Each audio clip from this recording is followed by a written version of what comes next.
the roaring 1920s, Chicago was the place to be, with wild nightlife, flashing casinos, and a new type of music. But what was really going on?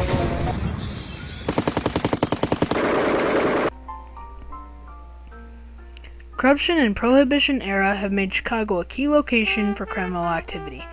This brought mobsters all over the country to Chicago, one being Al Capone. Al Capone was living in Brooklyn like most immigrants coming to America.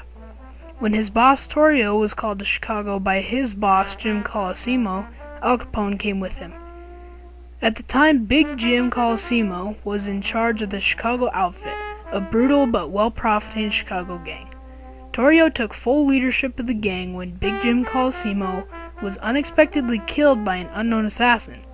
The police suspected Frankie Yale, who was in Chicago during the time of the death. With Torrio in charge, Al Capone began different rackets throughout Chicago. One major moneymaker was bootlegging. Bootlegging is selling illegal alcohol during the Prohibition era. From 1919 to 1933, and people like Al Capone jumped in and started selling it on the black market and making a lot of money. And he became very rich and powerful because of that. The 1924 election came up fast, and Al Capone had to maintain his control of the government by getting his corrupted candidate back into office. During Election Day, Al Capone secured the election by kidnapping opponents, election workers, and threatening voters with violence. Al Capone found a way to mold the government and elections that were taking place in Chicago with bribery and violence. Sure enough, Al Capone's candidate won. In Chicago itself, there was a mayor, Big Bill Thompson, who was very corrupt and a bit of a buffoon, and he did almost nothing to stop people like Al Capone, and basically just ignored it. With the government on his side, Chicago was his. Not only could Capone get away with bootlegging, he could get away with murder too. He would kill people to keep his business in line and always got away with it. The law could not convict him without witnesses. Even though there were plenty, no one would testify in court because everyone knew what would happen if they testified against a gangster. Al Capone continued to control his criminal empire with kindness and violence. You were either with him or not with him, and if you weren't on his side, he would either try to force you on his side or kill you. With that big of a criminal empire, Al Capone could not afford to keep loose ends. His biggest problem was a North Side gangster, Dean O'Banion. O'Banion had plenty of money and power, but he wanted more. He tried to swindle Al Capone out of a brewery deal, but Al Capone got his revenge. He sent Frankie Yale and 2 local hitmen to kill Dean O'Banion at a flower shop. The next day, newspapers all over town were talking about his brutal death. O'Banion was gone, but it was the beginning of a bloody gang war. In January 1925, 2 of Dean's men, Bugs Morgan and Jaime Wise, tried to avenge his death by killing Al Capone and Torrio. They missed Capone but ambushed Torrio. Torrio recovered but went to jail under the Prohibition charge. In March, while serving his time in prison, Torrio announced he was retiring and gave full control of the gang to Al Capone, to no one's surprise.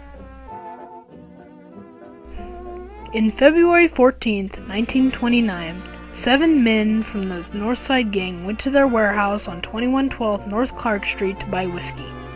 At the same time, 4 unknown men walked in, 2 dressed as police officers, 2 others in trench coats. The gang members in their warehouse expected a raid from police, lined up against the wall, dropped their weapons, and turned around. As soon as they did, they were mowed down in gunfire. After the brutal sound of gunfire, an eyewitness saw 2 policemen leave the warehouse escorting 2 men out that looked like they were being arrested. The murderers got into the car and sped away, long before anyone even thought about calling the police, thinking the situation was under control. Little did anyone know these were Al Capone's men, responsible for what became known as the Valentine's Day Massacre. It directly led to his downfall because it was such an atrocious event. People were massacred in a garage in broad daylight, and this really sort of inflamed a lot of authorities against Capone, the federal government sort of sped up their efforts to put him in jail. It was basically felt that this was a turning point, that this was a sign that Al Capone was willing to do just about anything. Although everything went as planned, the massacre brought more attention than Al Capone thought. Soon newspapers all over the country were talking about the violence in Chicago and the massacre. So many people were fed up with the violence that they complained to the government to get Al Capone off the streets. The government soon hired IRS taxmen to try to take down Al for tax evasion. Even with the federal government after him, he was still hard to convict. Legally, Al Capone did not own a thing. He put his house under his wife's name and his car under her name as well. It took 5 years to get enough evidence to convict Al Capone for tax evasion. On June 5, 1931, Al Capone was put to trial for 22 accounts for income tax evasion, owing $215,000. Al did everything in his power to change the outcome of the case. He tried to kill the judge, bribed the jury, and tried to plea bargain, but nothing could stop him from getting put away. The U.S. government introduced an income tax, which meant you have to report your income, how much money you made, and then you paid the government a bit of that money. And in the 1920s, the Supreme Court had this famous case. This guy was arrested who was a bootlegger, which meant that he sold illegal alcohol. And the Supreme Court said you have to put on your income tax form all the money you made from selling illegal alcohol. It doesn't matter if it's against the law, you have to declare it. So they set up what's called a precedent, meaning that that's what courts after that would sort of follow. So because of that ruling, the IRS, that's the Internal Revenue Service, went after Capone for not paying taxes. Al Capone went to jail in 1931, serving his 11 years in Alcatraz on one of the longest tax evasion sentences in American history. He was released in 1939 after serving 7 years in prison and paid all fines and back taxes. He never did return to Chicago due to his mental state and lived on his retreat in Palm Island. He died January 25, 1947, due to cardiac arrest from a stroke. Despite all this, Al Capone was never caught for the murders and crimes him and his gang carried out, making him the most notorious mafia leader in American history. Well, part of that was, he was the most powerful guy in Chicago. He wasn't the only gangster in Chicago. There were a lot of other competing gangsters, but he was the most powerful.